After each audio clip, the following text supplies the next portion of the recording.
ada stigma ya, yang kemudian diberikan. Saya pikir pelabelan-pelabelan seperti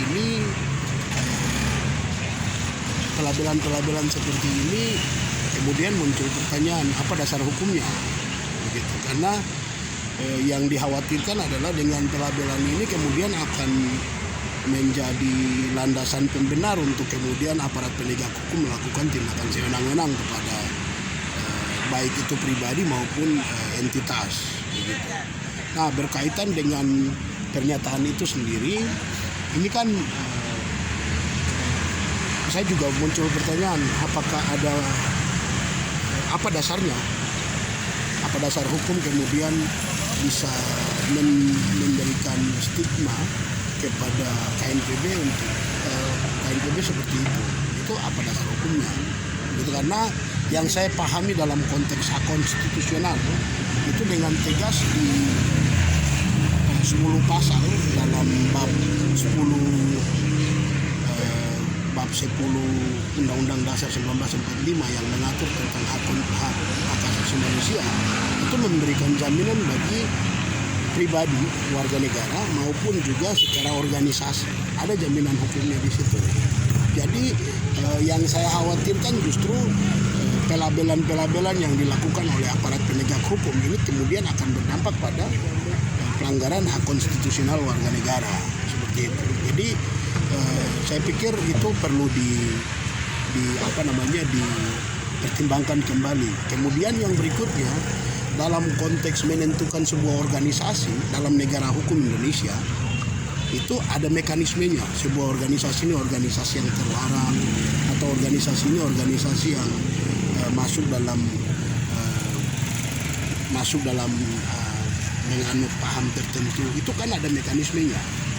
Dan semua itu harus dilakukan berdasarkan hukum.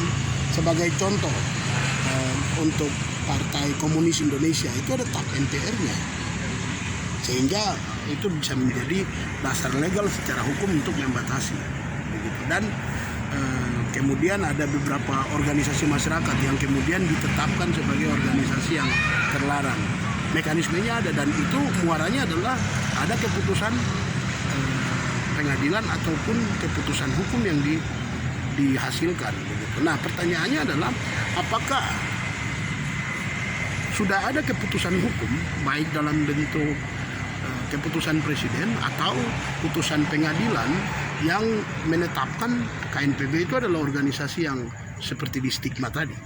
Kalau memang belum ada, ini kan hal yang dibuat-buat oleh oknum polisi itu. Ini justru lagi-lagi akan kemudian menambah deretan panjang fakta penyalahgunaan kewenangan yang dilakukan oleh oknum polisi yang mengeluarkan stigma-stigma tertentu kepada organisasi maupun person warga negara. Saya pikir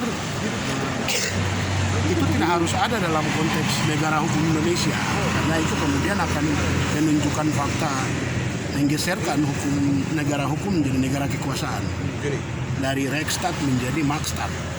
Kalau Indonesia kan jelas bagaimana di pasal 1 ayat 3 Undang-Undang Dasar 1945 menyatakan bahwa dirinya adalah negara hukum, begitu. Jadi semestinya pernyataan-pernyataan seperti itu harus dipikir-pikir baru kemudian dikeluarkan, jangan sampai kemudian menjadi fakta penyalahgunaan kewenangan, begitu. Nah, selain dari itu yang perlu diketahui lagi dalam konteks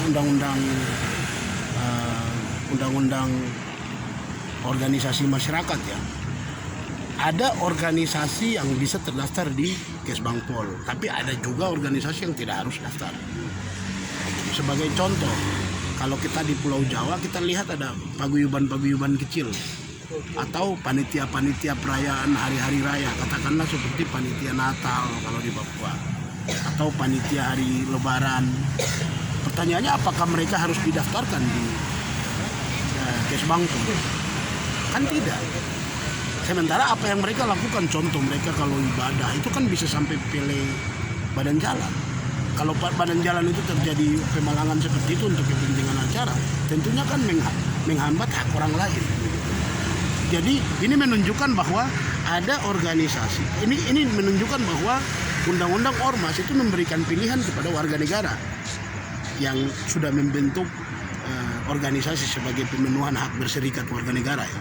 Kalau dia mau daftarkan boleh, kalau dia juga mau tidak daftarkan itu juga boleh, karena undang-undang tidak memaksa dan juga undang-undang tidak melarang.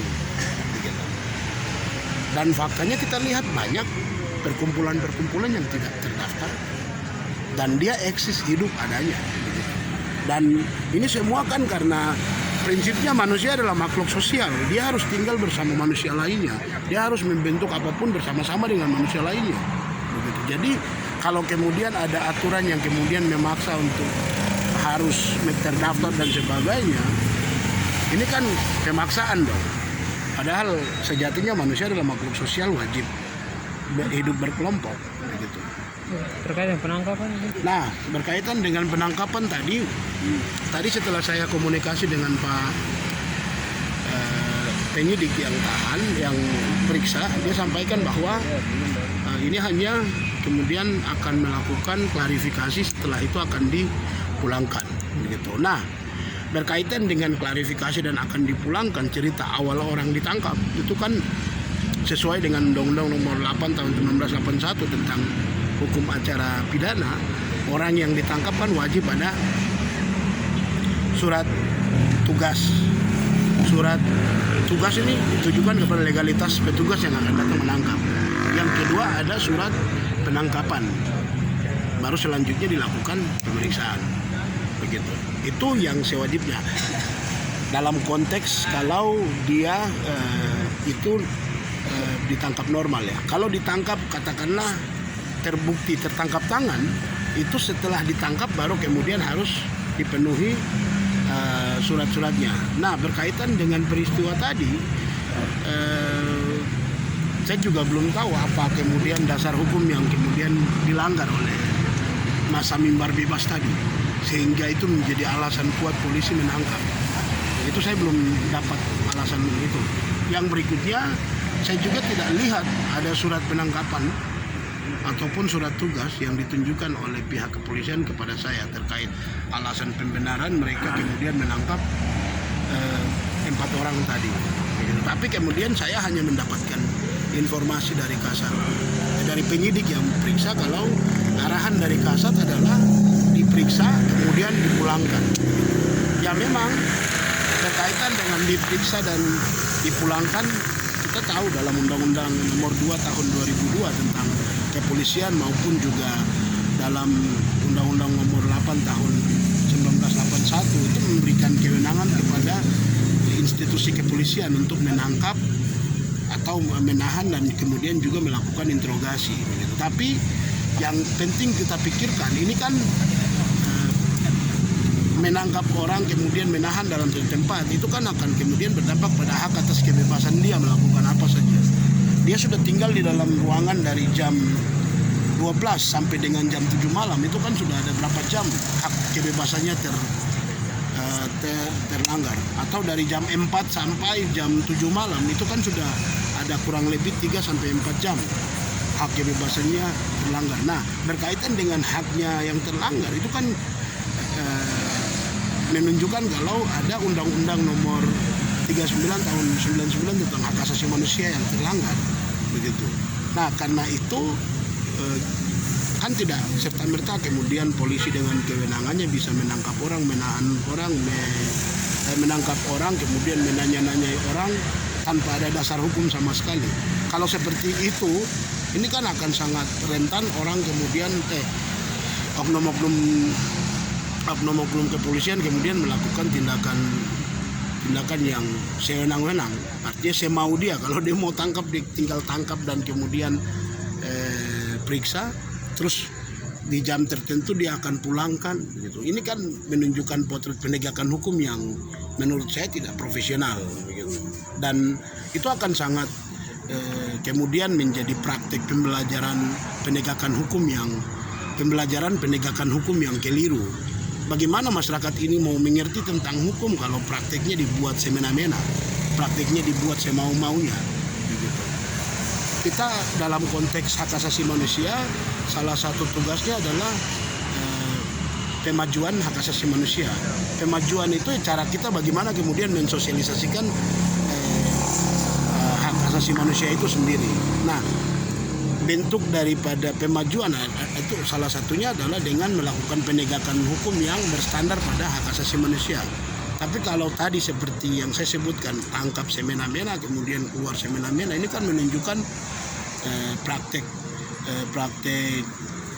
penegakan hukum yang tidak menghargai HAM, dan itu akan menjadi cerita bukan untuk memajukan HAM tapi justru menunjukkan fakta tidak menghargai HAM. Dan ini sangat disayangkan karena dilakukan berulang kali oleh oknum-oknum institusi kepolisian. Oke.